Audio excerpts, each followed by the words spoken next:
Midsize SUVs are among the best-selling vehicles in the United States right now. To put it simply, they got the practicality of trucks and refined driving verve that are known to small cars.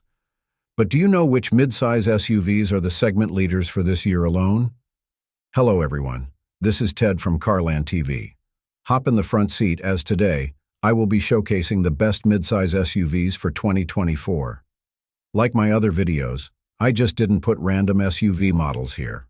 My selection is actually based on measurable and tangible metrics, such as handling, comfort, efficiency, reliability, and overall value. Before I start, I would really appreciate it if you would push those buttons below. The subscribe button, the notification bell, all of them. I do not require you to do so, but you would make me smile and push me to give you more valuable car-related content on your screen. Now buckle up and let's get back to the video. 2024 Toyota Land Cruiser. The new Land Cruiser is no longer the full-size SUV it was in the past. Since it was reintroduced in the market, it automatically joined the growing midsize segment, competing against the likes of Jeep Wrangler. So this means that Toyota only has one full-size SUV, and that's Sequoia. Is this a good marketing start? I don't know. However, I guess Toyota simply wants to streamline its offerings. Right from the get-go, the styling and platform of the Land Cruiser are the same as the Lexus GX. It's a boxy SUV, but has enough power under its hood to keep it running. In particular, the 2024 Land Cruiser uses a turbocharged V8 four-cylinder engine that is assisted by two electric motors. This powertrain makes 326 horsepower, and if this seems familiar to you, then that's because it's the same setup used in Tacoma. With these stats, the Land Cruiser becomes a great alternative to the Wrangler and Bronco. That also means that this modern midsize SUV is good for off-roading. The 8-speed auto and 4-wheel drive are fully appointed with off-roading features, such as hill descent control, crawl control system, and low-range gearing. However, unlike most of its competitors, Land Cruiser's base price is definitely a premium. The standard Land Cruiser 1958 already costs $57,300, while the highest trim, which is the first edition, gets a huge jump on its cost, at $75,000 or so. Its fuel economy is fairly decent for its size, and its interior is far from being Spartan. It's spacious and comfortable for its passengers, given that it gives one row to maximize the first 2 rows of seats. 2024 Toyota Grand Highlander. If the Land Cruiser is too much for your budget, then I suggest we tone things down a little. There's another midsize SUV in the Toyota block that can impress you 10 out of 10.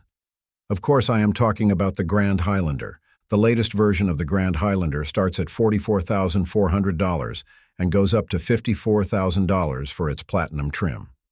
Yes, the highest trim of the Grand Highlander is still less expensive than the base form of the Land Cruiser. Obviously, if you have the bucks, I think it's well worth considering the platinum Grand Highlander instead of the Land Cruiser, but that's just my opinion. What's not so objectively highlighted by other car experts is that the base XLE trim of the 2024 Grand Highlander is well appointed already. So, even if you settle on that, you still get a lot of niceties, such as power-adjustable heated front seats and power liftgate. There's also the fact that the Grand Highlander is filled with driver assistance features that make it extra reliable and safe. It has a lane departure warning, automated emergency braking, adaptive cruise control, and all that stuff. It's not a boring ride either. I have to tell you that its cabin is substantially bigger than the standard Highlander. Even its third row can fit grown adults, a feature that not all 3-row midsize SUVs can offer. The interior styling is also nice and far quirky. The seats are mostly comfortable, and it's stable and noise-free on the inside. But of course, the Grand Highlander isn't as buff as the Land Cruiser or Tacoma. The base model only has 265 horsepower, which is not slow, but definitely not meant for speeding the freeways. Fortunately, you still have the hybrid max powertrain that gives the Grand Highlander 362 ponies right off the bat. 2024 Hyundai Palisade.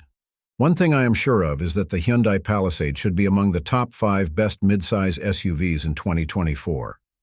It's decently priced at $38,000, not too premium, but certainly far from cheap.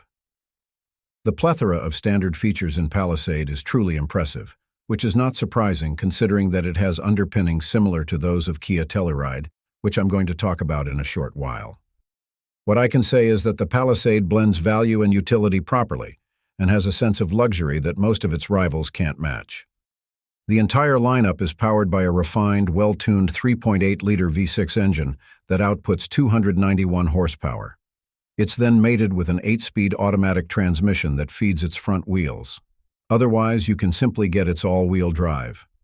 In terms of its driving demeanor, I say that it's a mixed bag. I like the brakes and steering because the two are precise. But from what I've experienced, I know for a fact that it's a bit of a firm ride, so there are tendencies where the SUV swerves from its intended path. But make no mistake, it's still a good drive overall. I also love that it has a high ground clearance, which allows it to traverse off-roads. And yes, this thing can tow a lot. Once equipped fully, it carries up to 5,500 pounds. Inside, the Palisade offers a comfortable ride. The cocoon is clean and almost noiseless, even when the engine is revving up. It comes with nice appointments, and the 3 rows don't feel cramped. 2024 Mazda CX-90. There's no mistaking that Mazda's newest midsize model, the CX-90, has captivated the market. This one eclipsed the CX-9, which, if you don't know, has been discontinued already. Apparently, the reason for this is that Mazda wants to appeal to the premium market. The base model is close to hitting 40 grand, which is slightly less expensive than the Grand Highlander, but definitely more expensive than other Mazda production cars. Right from the get-go, the CX-90 already showcases a turbocharged 3.3-liter inline-6 engine that receives assistance from a 48-volt hybrid unit. This powertrain is good enough to provide 280 horsepower for the non-S trims. Meanwhile, the higher S trims get 340 ponies using the same setup. One thing I want to point out is that these inline 6-cylinder engines are trademark features of luxury SUVs, such as the Range Rover Sport and BMW X5. That proves the point that Mazda wants to make extra greens. All models of the 2024 CX-90 get an 8-speed automatic transmission and all-wheel drive, with the base form showcasing decent speeds and crisp handling. The engine is definitely smooth, even while under hard acceleration. However, once it speeds up, you might hear some unrefined sounds under the hood. Nonetheless, its athleticism is clear, and the way it cuts corners and takes turns tells you that it's as agile as it's advertised. Both the exterior and interior of the CX-90 are upscale. The cabin, in particular, has enough space to keep 8 passengers relaxed and comfortable. There's a difference between the plushness of the base and the more expensive trims of the CX-90. I mean, the higher-end models of the CX-90 get soft Napa leather on their seats and a dashboard covered with fabric upholstery. Despite this, the base trims still have leather on them, and their styling doesn't really suck at all. 2024 Kia Telluride. I can tell you a number of reasons why the Kia Telluride will be the top SUV in 2024. But at the end of the day, it's all about its near-luxury propositions, minus the expensive price tag.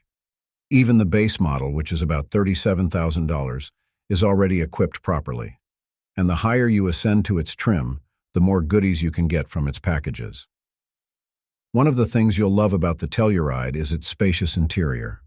From what I can tell, the SUV is designed to cater to families.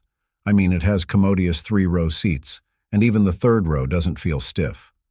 The cabin is definitely upscale, thanks to the quality of materials used on the seats and the handsome appointments and finishes laid throughout the interior. Once you get into the top trims, such as the SX, you'll get the Telluride with lucrative features, such as heated and ventilated rear seats, Napa leather upholstery, and a head-up display. But then again, you don't need to step up your spending to get the most out of the latest Telluride. This ride is naturally aspirated in its base form, with its V6 engine making 291 horsepower and 262 pound-feet of torque. It's mated with an 8-speed auto that runs the front wheels. It has a good driving verve. It's engaging, far from being boring, and crisp on the road. An all-wheel drive is up for grabs, but in terms of acceleration, it's average at best. But that should be the last of your worries, as this SUV exudes reliability and decent fuel economy. And that completes our list. Thanks for sticking to the end. If you enjoyed this video, please hit the like and share buttons. I know it's a chore, but it helps the channel a lot. Until next time, drive safely.